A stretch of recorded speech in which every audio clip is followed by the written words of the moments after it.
Right. Well, we're now going to cross over to an Imani program that is being held in collaboration with Joy News. It's on taxation, very informative, and my colleague Winston Amwa is there for that. Thank you very much, Kojo Yankson, and good afternoon and welcome to the Imani GIZ Dialogue. And today our focus is on taxes. So in the 2021 budget, we all do know that government introduced some taxes. And also we're very much aware of the importance of taxes in generating revenue for the country's development. But I guess the question on the minds of many of you would be, how can we ensure a balance between tax policy that drives business growth or job creation, as well as garner optimal tax revenue for the government? How do we ensure that balance? So how do we ensure that while government is generating its revenue, it doesn't impact negatively on businesses? How do we also ensure that while businesses grow and while we are creating jobs, government gets the money that will be used for the development that we all talk about? Now, that is the focus of this afternoon's conversation. The focus is on business taxation and the road to post-COVID-19 economic recovery in Ghana. We're live on the Joy News channel and also live on our social media platforms. My name is Winston Amwa, and I'll be in charge of this program. I'll be moderating it. Thank you very much for joining us this afternoon. Shall we now, with a round of applause, invite a fellow of Imani, that's Professor Godfrey Bobking, to give us the welcome address.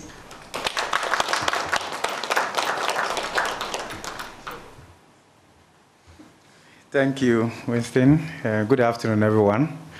It's really a delight to be here and to give the opening remarks. The topic is as important as salvation. Ghana in 2021 is discussing tax increases in a pandemic which has stolen so much from the citizens and the private sector in terms of lives and livelihoods. The natural expectation is for government to implement stimulus arrangements that takes from the state and gives to the citizens and the private sector, which remains the job-creating capacity of our economy. But the state itself is seriously in need of stimulus arrangement from the citizens and the private sector rather. Hence the fiscal development in the 2021 budget and economic policy statement. The state has arrived at the point where it could no longer carry the debt burden accumulated over a period latent with one crisis to the other, and now COVID-19. At this point, the state is shifting the debt burden to the citizens and the private sector through hiking taxes. Government of Ghana now need to increase tax revenue or reduce spending to obtain the resources needed to repay the debt and the interest commitment, which is crowding out rather than crowding in priority spending. Hence, the biggest expenditure item in the 2021 budget is unacceptably interest payment. Ghana's weak domestic revenue mobilization is a threat to the country's post-pandemic inclusive economic recovery. But Ghana could actually raise more tax revenue without burdening the faithful few, rather than adjusting the existing tax handles and introducing new ones.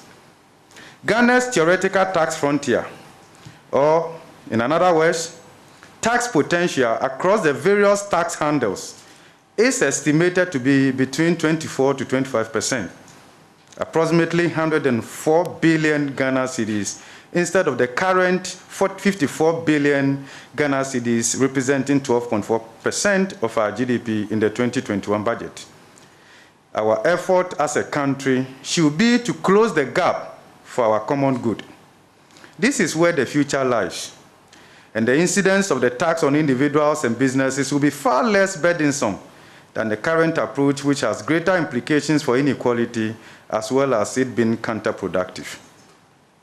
Currently, Ghana's peers with similar informality and economic structure are doing between 18 to 20% in tax effort, which for Ghana would mean raising between 78 billion Ghana cedis and 87 billion Ghana cedis instead of the current 54 billion Ghana cedis in the 2021 budget, if we make the case for, even if we make the case for methodological differences. This should be the basis for setting targets at the Ghana Revenue Authority working with Ministry of Finance. Doing so will require the country to rationalize the tax exemption regime, which has survived different political regimes, as nothing is discussed more in Ghana today in the tax arena and practiced less than Ghana's exemption regime. Doing so will mean mapping and reviewing harmful tax practices, including actively curbing transfer mispricing activities of multinational corporations in this country, as well as reviewing tax treaties and adopt a comprehensive package of taxing wealth from property, capital gains, inheritance, and net worth. If Ghana were to adopt this approach, we will raise more tax revenue and receive less complaints from the citizens and businesses, because it will require us to embrace greater digitization in our revenue mobilization effort than the current practice. It will be just and equitable and more progressive. This would ensure greater tax compliance, less borrowing, and yet more development. To this extent, GIZ is collaborating with Imani in a series of policy reform dialogues to improve Ghana's investment climate. Thank you for your attention.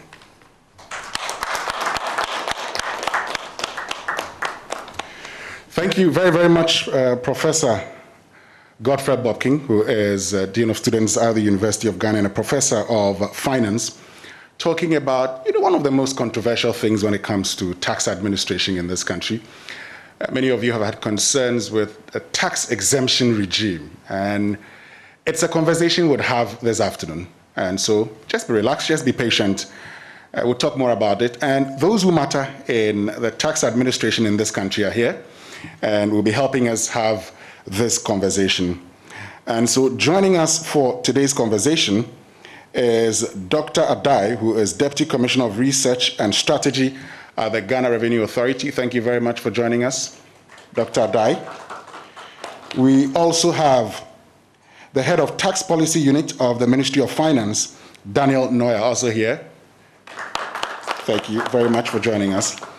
And we have a former Minister of Finance and Executive Director of PFM Africa, Seth Tekbe, also here with us. And for many who are not aware, one of the major expertise of Mr. Tekbe is tax. And so that explains why he's here this afternoon. And we also have Sharif Gali, who's CEO of Ghana Chamber of Young Entrepreneurs. Thank you very much, Sharif, for joining us. And we have Aisha Bedwe, who is tax partner of PricewaterhouseCoopers, also joining us. And Dr. Ali Nachan, who is managing partner of Ali Nachan Associates. Thank you very much for joining us. All right, so time now to begin the conversation. It's very important that we start from a position of, the current policies in place, and it's important we start from government position and to speak on providing answers to critical concerns raised and the practical responses of government. We have Dr. Adai of the Ghana Revenue Authority joining us for a short presentation, and once he's done with his presentation, I'll give panelists here a chance to share their views on the presentations made. If there are any disagreements or there are any questions you want clarifications on, you'll be giving a chance to do that before we move to the next presentation. So I welcome Dr. Adai with a round of applause.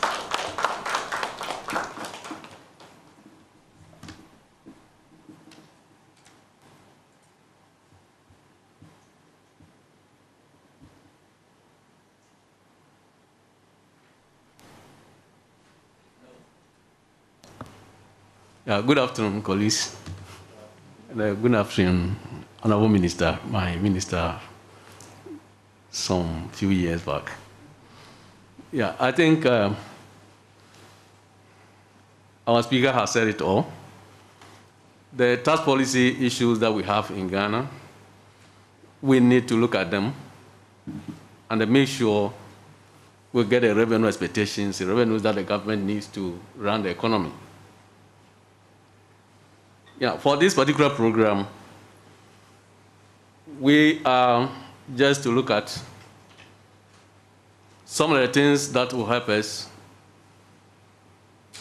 after the COVID, even we are still in it, but I saw the seriousness of COVID in 2020.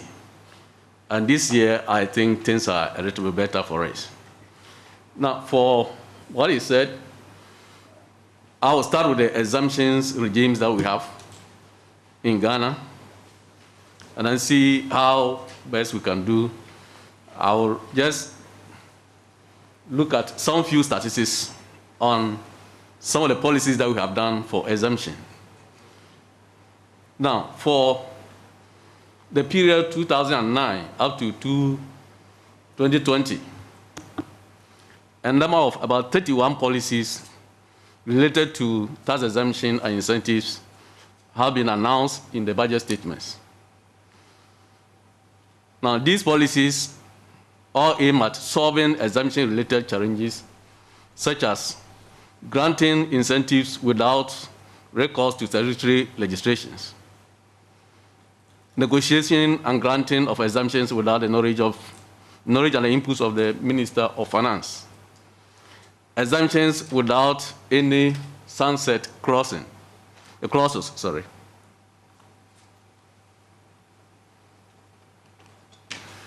exemptions without any sunset clauses, exemptions granted on foreign supply of goods and services that can be sourced locally. Then abuse and transfer of exemptions to third parties and inadequate monitoring and review of tax incentives. Now, these policies announced in the budget statements were to address these challenges and others: reviewing the exemption regime, the use of tax credit notes to replace upfront exemptions, review of exemptions granted in loan agreements,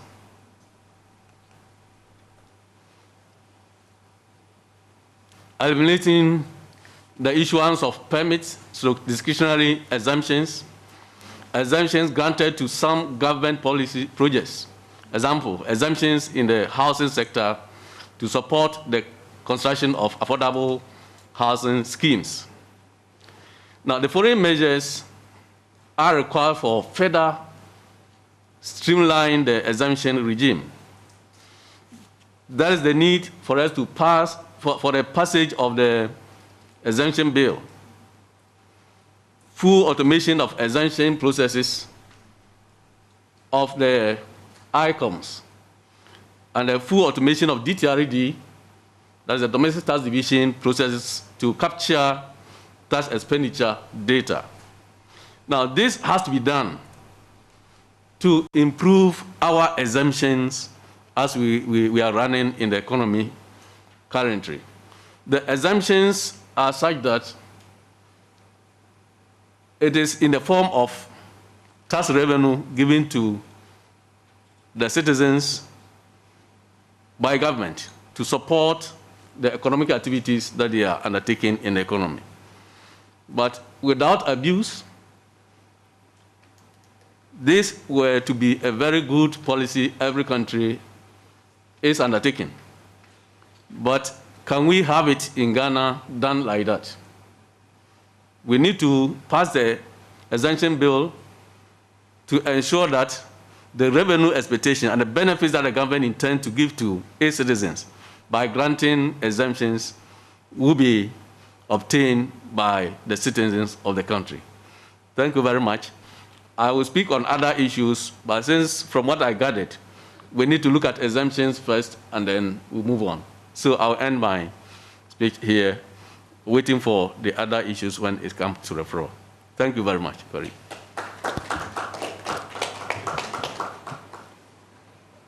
All right, thank you very, very much, Dr. Adai, for making it very brief for us. And we certainly would come back to you. But I mean, once I heard you, talking about all the measures you're putting in place, I was tempted to ask the question, so at the end of it all, what will be the benefit to us and the country? Yeah. Exemptions are such that it is granted to citizens to enable them undertake certain essential activities in the economy to help the economic growth. Now, without exemptions, for example, the government could go for aid or assistance or loans for certain projects in the economy, roads, hospitals, we can mention as many as we know. This money is not expected to be used to pay taxes. Now, there are individuals in the economy too who intend to have certain good causes to produce certain facilities in the economy to help the development of the economy. And the government has to contribute to this cause. So instead of collecting taxes from these individuals or these companies, the government contributes by granting exemptions on these, just to enable us have this good cause obtained in the economy. But however, there are various types of exemptions in the economy that people are abusing. And these are the ones that we think we have to consider, look at them critically, and ensure that we are able to manage the situation in such a way that the revenues that we are expecting will be obtained. Thank you. Thank you very, very much, Dr. Adai, for joining us and setting the tone for the conversation. I don't know if anybody wants to make a comment based on what Dr. Adai has said, or you want us to, yes, Aisha. Thank you very much. Good afternoon, everybody. And Dr. Adai, thank you for that very comprehensive discussion on exemptions. Maybe I'd just like to add that I think a good exemption regime, when executed properly, really does enhance productivity in an economy. And like you said, for those highly capital-intensive projects, it's a way to encourage the investors to undertake them and for us as a country to realize the benefits from them. I just wanted to maybe comment and add that what would help the exemption regime, in my opinion, is for the various agencies and bodies to be linked. Because what we have seen over the years is that particular industries are entitled to certain exemptions. And maybe those are granted on the blind side of, for example, the Ghana Revenue Authority or particular commissioners or what have you. And so because that link is not there and the various bodies are not necessarily speaking to each other all the time, you find that there's not proper collaboration, and so things kind of fall through the cracks. So I think it would be good if, again, I know we'll talk about digitization, but in that digitization process, if our agencies could be better linked so they can be real-time and seamless collaboration and transparency of what is happening, so they can work together and nobody will find it that easy to sort of, if I use the word cheat, our country in terms of taking advantage of certain exemptions. We know that some companies, when their sunset clauses are coming to an end, they close down and register new companies to reapply again. So things like that, I think, could be avoided if our various regulatory bodies were more linked and could seamlessly work together. So thank you very much, and that's my contribution. Thank you. Thank you very much, Aisha. Any other contribution? Okay. So let's get to the next presentation, and it's by former Finance Minister and Executive Director of PFM Africa, speaking on stylized information on the current taxation issues in Ghana. We'll also be addressing issues such as ensuring a balance between tax policy so that as businesses create jobs and grow, government also gets to raise adequate revenue. Let's welcome Seth Tekbe.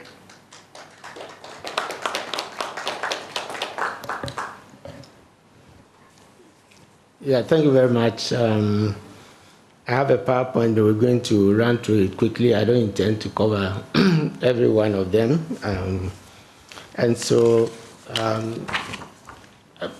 The topic is one of looking at post-COVID and also the impact, on business. And therefore, I think that it's important that we situate our tax structure, in a very, and as to preface the discussions. And let me say without any ambiguity that Ghana has a tax structure which meets international standard, is solid. And this tax structure has been developed since the ERP SAP, era, when, for example, you didn't know what super sales tax represented. Was it excise? Was it VAT? Was it, general consumption tax? We have rationalized it. And in fact, please next. And in fact, what the structure we have now is direct, indirect. And our taxes serve a revenue or non-revenue goal. That's why we are talking about exemption. It's a non-revenue goal. And therefore, it's important that we understand that most of the problems we have often is the tinkering with this tax structure, which gives us the problems. We don't, if you tinker with it, then you don't allow the tax instruments to mature. And I'll come to an example, particularly the value-added tax and what we are seeing, with it. And so these are just some of the reforms that we had. Ghana led autonomy, when we took the revenue agencies out of, the core civil service and created what is now GRA, beginning with NRS, RAGB, and the rest. So that is on administration. So we can say that Ghana has gone through the same reforms as other African countries and has a sound tax administration. GRA has expressed, GRA has, I don't know the number of qualified accountants that they have today, quite a lot, controller and accountant general. So those days, there used to be just 2 or 3 before those reforms. We rationalize, that's what I said, the tax, structure. We know what is direct and what is indirect, what is consumption, what is tax on income. We rationalize all of that. I spoke about revenue and non-revenue. Next, please. We have the Ministry of Finance Tax Policy Unit, the head is here, which was created sometime, I believe, in 2015 or 2016 to settle the issue of who is in charge of legislation and who is in charge of policy, so that technically it is only GRA, that will run it. And therefore, you don't have those overlapping, and the powers, which Aisha alluded to. Frankly, nobody can exempt taxes in Ghana except Parliament under the Constitution. And therefore, any agency or whatever which is doing anything is not legal. And either it is in law, and that's why you have certain exemptions we were talking about, if I may. For example, the personal income tax as an exemption for low-income persons. It serves a purpose, right? Because we need to, it's a social intervention too. The VAT has exemptions, for example, for education and health, And so when we talk about exemption, often the attention goes to projects, but these are some exemptions which are, and then incentives, as was alluded, you need to attract investments and then be competitive, right? And so, and all this must be undertaken by Parliament. I think the point that was made, by Dr. Adai is the fact that up to a point on exemption, just to make this point, everything used to go to the Finance Committee, which sat jointly with the Real Sector Committee. And then now there's a separation of the sittings. So sometimes while they are looking at the technical features on the other committees, exemptions may slip in. I think that's the point. But actually it's the Finance Committee only which has a prerogative, when it comes to exemptions. Please, let's go on. So we have the direct taxes, which is the income tax on income, and then we have the indirect taxes, which is the tax on consumption. So this is the structure I'm talking about. And under we have personal income tax, and then the PAYE, which is paid by employees. We do have, so that is another corporate income tax, which is the next slide. And those are the taxes on income. There are miscellaneous ones. Then you come to the taxes on consumption, and you are talking about VAT, 1. You are talking about excise, 2. You are talking about tariffs, 3. These are your primary, right? So, for example, when you take, when you remove the GET fund and the NHIL, which is in the VAT, which has a mechanism which allows for refund and credit, and you block the refund and the credit, that NHIL ceases to be a VAT. It becomes like an excise. Right, because then the cost goes into it, and because we are looking at the impact on business. And so what we have there in the straight levies no longer resemble VAT. They are basically excise. And if it's excise that we want to do, we must as well just call it, as such, right? Otherwise, it increases the cost and it increases consumer prices. And that was why when it was done, the first reaction, came from industry. And all of a sudden you saw, because what they were not treating as cost, once you block it, they start treating it as cost. So because the first reaction was cement price went up, breweries increased price and whatever. The dispensation that they were having in the credit and the refund was removed. And so they had to treat what was a VAT with that dispensation gone as an excise, right? So I think that I'm saying this to show why I said that we have a sound tax structure with solid. So if we are removing something which is a consumption tax and we want to make it, because excise is punitive. So are we removing it? Are we making it excisable because it's punitive? Because excise is on alcohol, it's on tobacco, and for environmental reasons, it's on petroleum. So what's the basis of, importing something which used to be VAT and you are treating it like an excise? Is it because it's punitive? No, because the purpose for the VAT is general consumption tax. It means all of us here, when we buy this water, but I can't choose not to pay VAT on this water, but I can choose not to pay excise if I don't drink. And if I don't own a car, maybe I join a trotro. So I think when we attack the rationale, then that is when we begin to have, problems, business. We have import duty, which is again tariff only. If you don't consume anything imported, you don't pay import duty.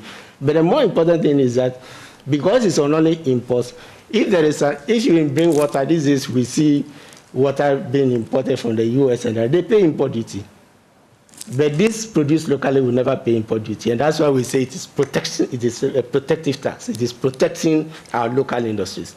So again, if you tinker with import duty, right? For example, if you have the benchmark and you reduce the rate, yes, it may favor, consumers. But all of a sudden, by reclassifying and reducing the valuation, you are making the water imported from outside more competitive than the water that is produced locally.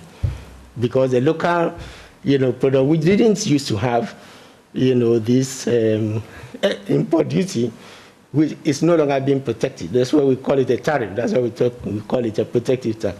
So I think policy is very important, and the rationale for the tax is very important when we want to consider. And many of these things have gone on. In fact, they were occurring for a very long time, and that's why, if you notice, from 2013 to 2015, we revamped all the tax laws that we have in Ghana, all of them. They were revamped. We created a separate excise act, which we never used to have, so that there's clarity between the difference between VAT and excise, right? So many of these things, started to be reversed again, just as it happened in the 90s and the 2000s. Okay, so my main point, here is that the tax, if we can go to some numbers, please, quickly. Now, if you see the revenue, below that you see of-which tax revenue. This is nominal, next please. I like that, you will see that the highest revenue we ever created was 2015 in terms of GDP. And the highest, next please, the highest tax revenue, sorry, please go back. The next, please, next. I think we can skip this. Next. I'll come back to this. Next, please. Sorry. So you see 17.8 was the highest revenue that we generated. And then 13.4 after the rationalizations and others started. Since then, it has been difficult for us to hit this. And what Dr. Bopping was talking about, Sub-Saharan Africa, generating the middle income countries in Sub-Saharan Africa, 17 to to 20%, we should be above 20%. Now, if you look at what we did, we projected forward using the budget numbers. You see that the nominal is deceptive, because once you express it as a percentage of the GDP, which is also increasing, you will see that we are nowhere near. It is towards the end of 2023 to 2024 that we are going to be reaching, some of the peaks that we, and I must say part of the reason is low is the rebasing. Because when you rebase also, it affects the, so it means that if the economy has difficulties as we are discussing, right, and it needs to get out of it, for the burden to be lifted, this ratio should be going up. But when you compare it to expenditure in the previous ones, the expenditure is also not going down. So the question is, are we ever going to get out of this situation? And this is why some of these say the budget is so sufficient. This is where you need a program. Whether it's homegrown or it is forced on you, you need a program to address the fact that this shouldn't be at 16. This should be at 18, 19. If we want to get to those who are, as a middle-income country, to 20, that's the only way you get the 3% additional point to add, to your revenue, so that by keeping expenditure down or even lowering it, you begin to use revenue to service your debt. You use revenue, to do instead of borrowing, as we are doing now. So the projection itself, does not give us or appear to give us, this indication. Therefore, one of the tasks, since we are talking about business, is that, and this is one of the reasons why, why the temporary taxes were not removed. It's one of the reasons why the fiscal stabilization, levy was not completely removed, and we have added another one. And it's one of the reasons we didn't allow the ESLA to lapse. The ESLA should have lapsed last year because it was meant to be 3 to 5 years. Rather, we have increased, we increased it once, and we've increased it again, and we have given aliases, and increasing it. And that is because the tax handlers, are not serving, we call it buoyancy in taxation. They are not being buoyant. Can we see, this is illustrated in some graphs, and then I wind up doing question time, we can go back. So this is the graph, this is a graph which shows where we are. The straight line is where you are with your revenue and your taxes. And this is blue is interest and then wages. And you can see that this was before 2020. This is up to 2020, the left side. This is going forward. You need your taxes to be significantly above, because the last one you see, which is swimming on top, is capital. And that's the only one you need to borrow. But what we have now is that anything above that line, we are borrowing to finance, and that includes recurrent expenditure. These were some of the problems. It's not unique to only this government, let's be clear.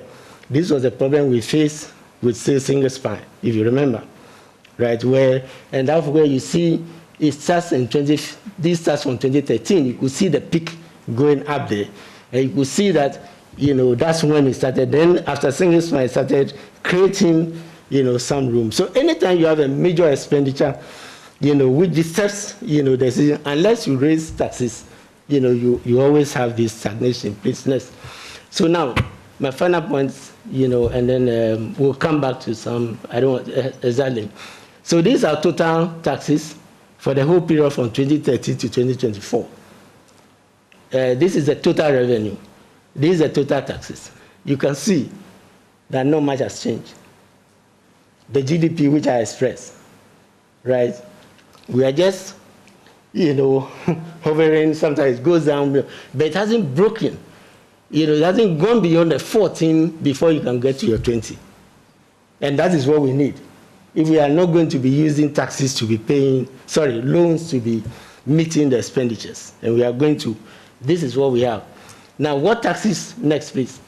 What taxes? You can see that non-taxes and the rest. You see the size of the tax, it was very high. Non-tax and the rest are minuscule, right? So it means that if we want to get out of the situation, there isn't much you can do with non-tax according to the structure of the revenue. You have to focus on taxes. And even in focusing on the taxes, you have to focus on the major taxes, which is corporate income tax and VAT. You can see that all the rest, excise comes up, tariff comes up. You see the major ones we were mentioning earlier.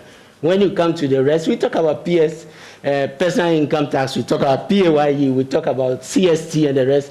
You can see that they don't come in when you want to raise revenue immediately. I'm not saying that it's not important, right? But when you want to raise revenue immediately in the next, say, 2 years, right, before you can give those ones some attention, then the focus should be on the major tax handlers. And that is where the distortions I was talking about needs to be removed to make it, more buoyant. Next. Now, there's one final graph I'd like to show. Next. This one.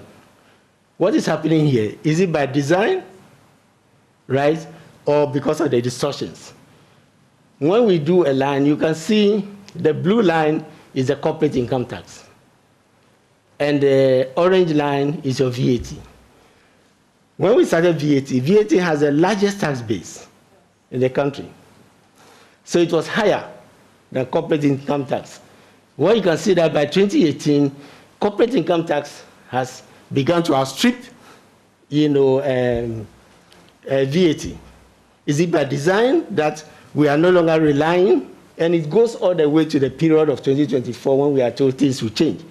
Is it by design that the largest tax base is no longer the one that's going to generate the most revenue, or it is the distortions that we have introduced in the VAT which is not yielding any results? And if they are not yielding any results in terms of revenue, because it's supposed to be the one, so this is something I'm still examining. It's not complete. I'm looking at the numbers, so please don't take it, but it is not going well, and therefore the accounting firm's tax policy, and I would urge that we look at this as policymakers critically, and it is by design, because this is consumption tax. Remember that when you put on corporate income tax, that is the biggest business direct tax, right? And therefore, do you really want to shift, to making corporate income tax the largest revenue? And so let me pause at this stage, and then we continue. Thank you. Let's give a round of applause. Thank you very, very much, Mr. Seth Terkper, who is the former finance minister and executive director of PFM Tax Africa Network. But you ended with a question, a very important one. You asked whether it was by design or distortions.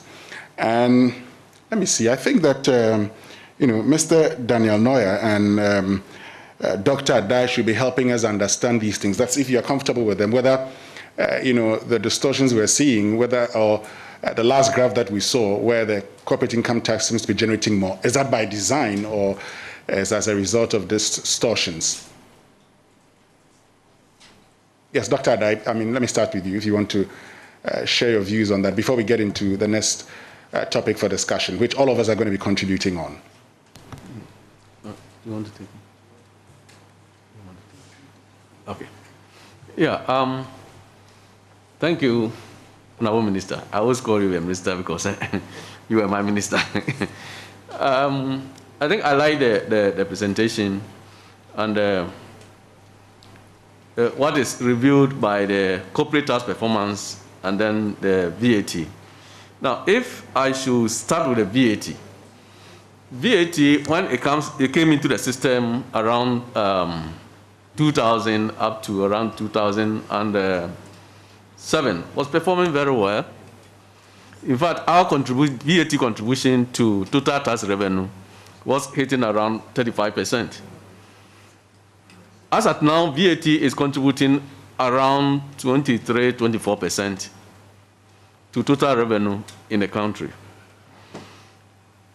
Yes, the policies that we started with, there has been some changes in them. But I may not blame the downward trend in contribution of VAT to policies. I think I would rather blame it on compliance, payment of VAT in Ghana. There are a lot of challenges that we are facing when it comes to VAT collections. And that is why somewhere around 2000 and, was it 14, 15, 2014? Yeah, we tried to bring a new system into the economy which we refer to as electronic point of sales device, to ensure that all transactions that take place in our shopping malls and other shops, as soon as a receipt is given to you, it reflects in the GRA database, so that we know that at the end of the month, when you come in, even if you don't come, and once the transactions are captured by us, we know how much VAT you are coming to pay. But unfortunately, the implementation of the policy has seen a lot of challenges and a lot of reforms. Yeah, it was started in most of the East African countries, Kenya, Uganda, and the rest. And I know Zambia, they also introduced this there. But Zambia currently, the last time we met we met in, I think, Benin. Zambia came out that they want to go out of VAT because of payment of exemptions. Sorry, the refunds payment. That the refund is creating a lot of problems for them. Now, in Ghana, it is not a refund, as I said, but compliance and the systems that we are using in collecting the VAT. The tax evasion in VAT is so much, and that we need to get a system that will help us to improve the collection. As I told you, VAT initially was giving us around 34% of the total revenue, okay, and now it's around 23%. Now, thank you. You talked about compliance being the issue. You talked about the reason why in 2014, 2015, you came up with measures. But again, you've talked about the challenges with those. We all agree we need to ensure compliance as part of tax administration. So why should there be a problem with it? Why can't we ensure that, people comply and then pay more? Because we all do know that it's difficult given the chance, many people would run away from paying taxes. So compliance becomes key. What's the challenge? Yeah. See, I would say that this also comes from our culture. In Ghana, people go to shops, and when they buy items, instead of asking for receipts, the trader will rather, will ask them, do you want a receipt or? Now, those who are inquisitive and they want to get receipts sometimes pay higher price than those who don't want to obtain receipts. Meanwhile, it is only when the receipt is given to you that the transaction will be captured and we'll be able to trace that particular transaction, and the necessary VAT paid will be captured by government. If you buy an item from any shop, any VAT trader, and you don't ask for receipt, then it means that the person is evading the collection and payment of VAT. And I know in Ghana that has been our challenge. People asking for VAT receipts when they buy items. Yes, Sheriff. Hello. So does that say that we need as a state to engage in educating the citizens to understand the need for your country to be able to get the required revenue for development? You need to understand that when you walk to a shop and buy something, require a receipt. Is that in the plans of GRA? Oh, yes. There are a lot of education going on in the system. We have a lot. Even with the electronic point of sales device that we have not been able to implement, it is coming in another form, which maybe later we can talk about. It will be implemented to help solve that problem. And currently, an expert has been recruited as an assistant commissioner for VAT, and he's in to restructure all these things. Have a look at it. I think he reported either late 2020 or early this year.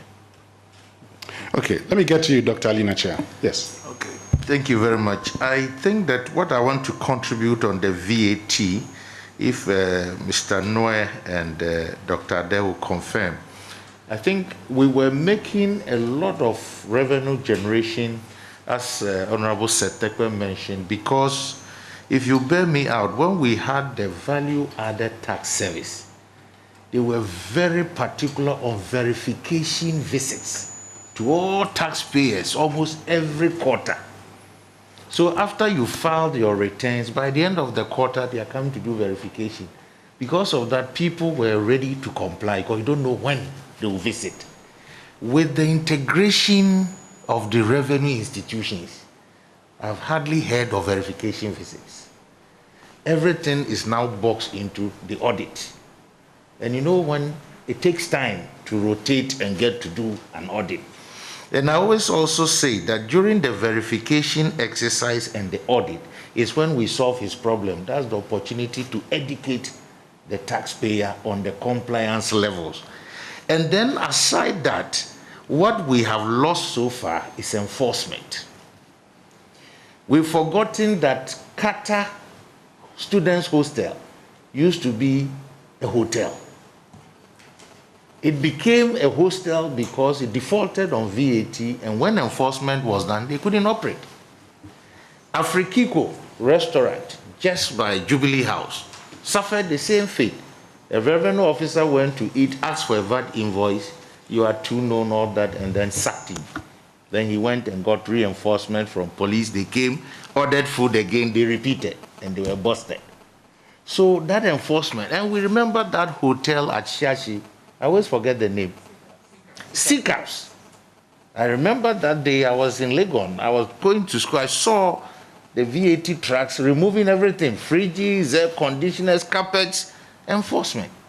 So aside the verification, which will help us to educate and get compliance, we need to back up with enforcement where the taxpayer is recalcitrant. And you know, even when we start a little enforcement with police and camera crew, people just start sitting up. So I think we may have to look at that. It can put us back into that contribution of the 35%. I think we need the education to enforce compliance, and after that, unfortunately, I think our VAT refund system, we are not having serious challenges like Zambia, because with our Revenue Administration Act now, we can offset with your direct tax. So we found a way to resolve ours. It's not always a cash refund. So I think that is what I would contribute on the VAT. Because as we indicated, you can see when it was introduced, it was the high flyer. And for me, for direct tax to now overtake an indirect tax, it's a bit of concern. And that is why I think the education, compliance, and enforcement, we have to revisit it. I think we should do a lot of verification visits. Because people take the VAT, they don't remit, they keep it. And we have no means of knowing. And the EPOS, to, as you mentioned, has been in our budget since 2012, if I can remember. And you have testified how it can give us ready revenue and unable for people to hide the income. I remember sometime our challenge was that there was no money to acquire them to roll out after the trial showed that it could be our game changer. So if we have to borrow for projects, we may have to borrow for the EPOS. It can pay for itself. And so we need to look at that. Thank you very much. Thank you very much, Dr. Lina Chair. Let me get to Honorable Septek, then I get to Aisha Bedwi, then I get to you, Mr. Noya, on this particular issue. Yes. Yeah, thank you very much. Please turn on your microphone. Thank you very much. The distortion I spoke about is also creeping into administration and compliance. And let me give three specific quick examples. VAT flat rate scheme, which was, well, it is in addition to the traditional threshold, which is applying to non-retail and now wholesale. But why extend a scheme that is a small taxpayer scheme to large retailers and wholesalers who would have been issuing a VAT invoice? You give them an opportunity to do just one time, you've lost the input tax credit handle. And remember, the two basic principles with the input tax credit is self-policing, one, and it establishes an audit trail. You've removed it for sectors that are capable. Now, when you take out the national health insurance also from the base and the GET fund, right, you complicate administration, because instead of one single tax return that is filed, now you have to file three, right? And you have blocked the input tax credit, which was the incentive. The input tax credit, remember, is an incentive for me asking Aisha for my receipts when I buy, because without it, And that's why we say self-enforcing. Without it, I cannot claim the credit. I cannot claim the refund, right? So again, we need to look at, some of these things, to make the thing buoyant again. I wouldn't recommend following the Zambia example because, as Dr. Alina Chair said, we have in our law, and I hope that we don't make that tax. I listened to the debate. That tax refund account is not fungible. It shouldn't be used for other expenditures, as the explanation was being given, some time ago. No, it is not freely available. It is in law, and it is designed. In particular, remember, it used to be just a VAT refund, and it was increased to, I think, 6% in order that it can cover other refunds, right, to make the tax system efficient and for businesses not to. So I think let us also look at the administration, the sort of mechanisms where you may change the tax structure, but you end up complicating administration and compliance and leaving a loophole for tax evasion and avoidance.